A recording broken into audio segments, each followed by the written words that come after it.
looking at this, I feel like I should have led with this slide. Shoot morphology. The shoot is the above ground portion of the plant. Generally, right? Because a rhizome is actually still a shoot. Even though it's below ground, traveling horizontally, still a shoot.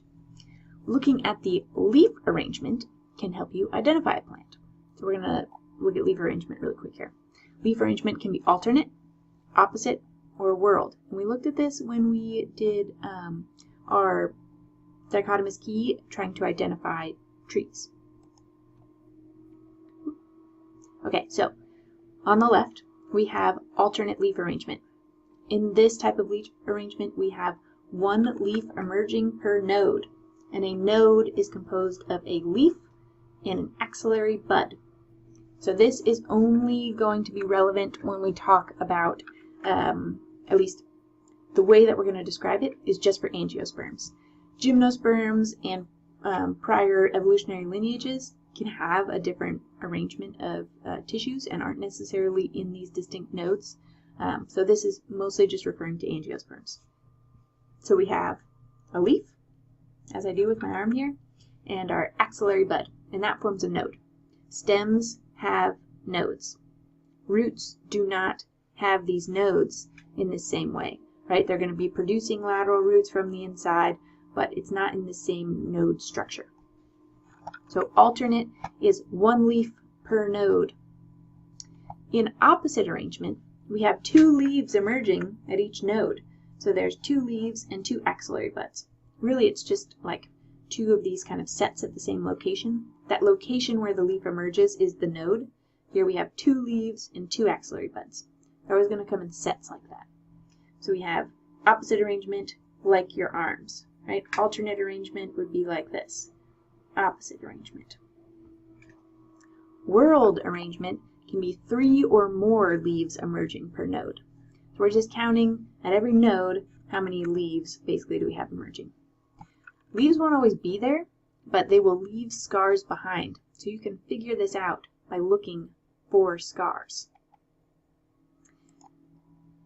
Speaking of scars, one of the structures that you'll find on a woody twig, which is what we're just about to talk about, are these tears in the bark that allow for gas exchange.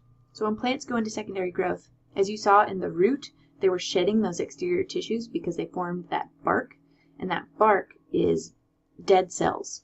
So a similar thing happens in the shoot. We still form that dead external layer, but we form it from the cortex, so we're not going to be like sloughing off the whole cortex this time.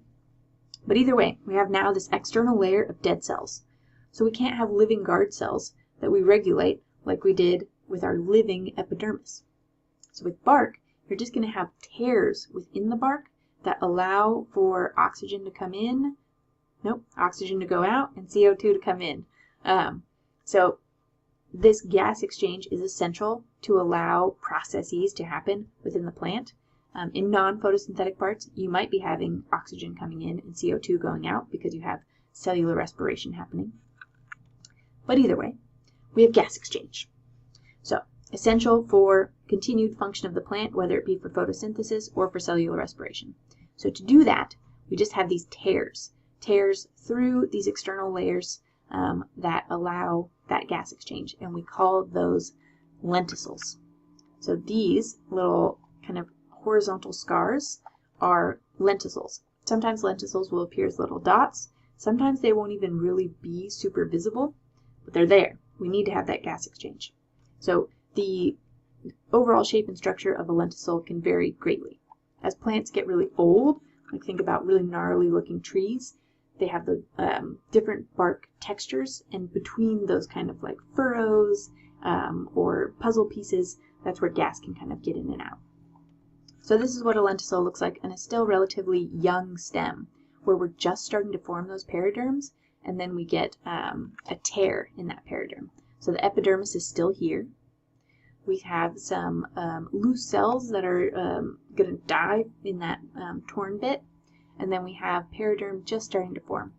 You might also recognize that we have parenchyma cells down here, these unevenly thickened walls in this sort of more flexible stem. Okay, so we are looking at a lot of terminology here. So normally these are things that I would be drawing for you, but again, my drawing is terrible. I'll try to do it for this shoot morphology part really quick. So I've got my stem, I've got a leaf, and I've got another leaf. You should be able to recognize that this has alternate leaf arrangement, and things that we would need to identify that this is a node would be to include some axillary buds. So these purple things here are our axillary buds. Note that there's no U in there, it's not auxiliary. This whole thing right here is a node. And this area between nodes is called an internode. The leaf axil is this just region between the leaf and the stem where the axillary bud sits.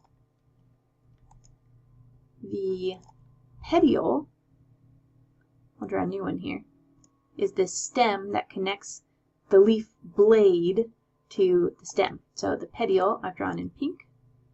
I'll draw the leaf blade in orange, and this drawing is getting pretty crazy now. And then the margin is basically what I've drawn in orange here. It's the edge of the leaf blade. So the rest of the leaf, the flat green photosynthetic part, whoops, that's all the leaf blade. And then the very edge is called the margin. So we have the stem in the center here. We have nodes where we have a leaf emerging from the bottom and an axillary bud emerging from the top of that node.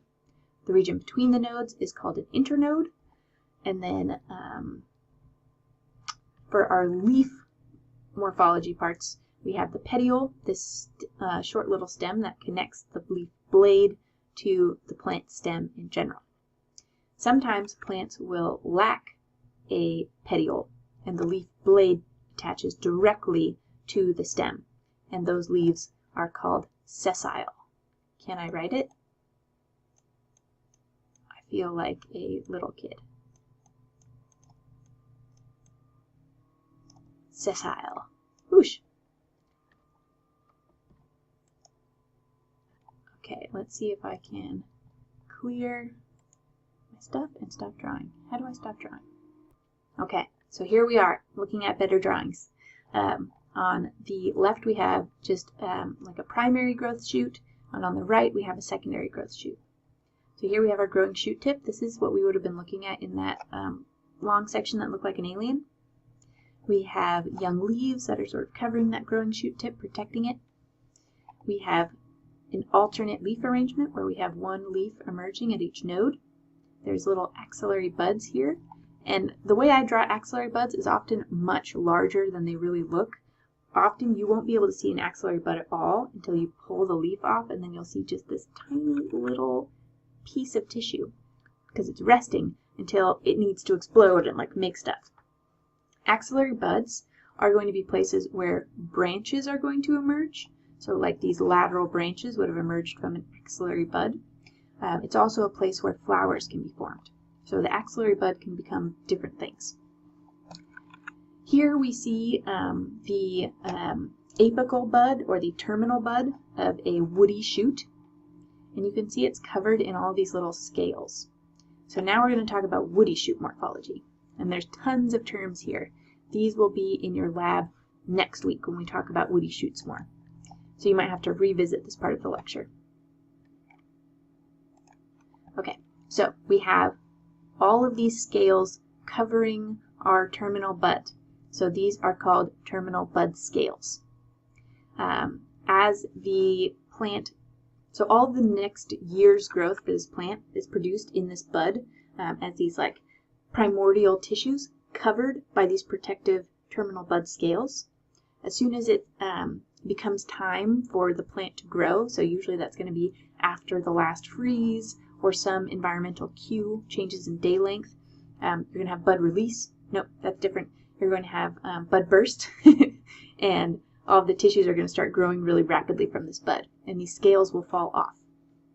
When they do, they leave behind these rings of scars. So see here, these little marks. These are all different scars that can form on a woody twig.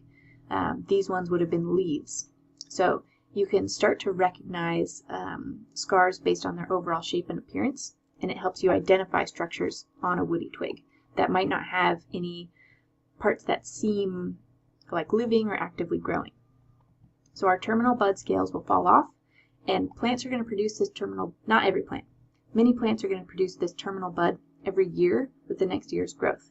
So every time you have these scales fall off and they leave this little ring of scars, that's going to indicate a different year's growth. So all of this growth would have occurred over the course of a year, all of those tissues that emerged from that terminal bud. Then it's going to go dormant, make a new terminal bud, and all the next year's growth will come out of that. So you can tell the age of a branch by counting the sections between terminal bud scale scars. Okay, so that's an important scar to know because it helps you identify the age of a branch. Other scars that you will find on a woody twig are as follows. So you can look at nodes and tell the leaf arrangement of a plant, a woody twig, even if it doesn't have any leaves or axillary buds because they leave scars behind. So you could tell that this one would have an alternate arrangement because there's one coming out at a time, or one scar per node. Leaf scars are crescent shaped generally. Leaves can be different shapes, like this one has more of a clover shape to it, but usually they're going to be crescent shaped, and they're going to be on the bottom side of the node. They will often contain little vascular bundle scars, so little circular scars within them, where the vascular bundles used to run and connect that leaf to the rest of the plant. Above that leaf will be either an axillary bud, sometimes called a lateral bud, or an axillary bud scar. So the scars for these just look like little tiny circles. So you'll have like a crescent shape with dots in it, that's your leaf scar, and a little tiny circular scar above it, that's your axillary bud scar. If you have little scars that are not located in a node, you could identify those as lenticels. If you have collars of these leaf-like scars, those are going to be your terminal bud scale scars. They're basically modified leaves that house that terminal bud in the next year's growth. So all of these are types of scars that you could find and identify on a woody twig and learn some stuff about that twig. For instance, this one has opposite leaf arrangement. And this one is 1, 2, 3, 4, 5, at least 6 years old. So, stuff you can learn about plants. Plant detective.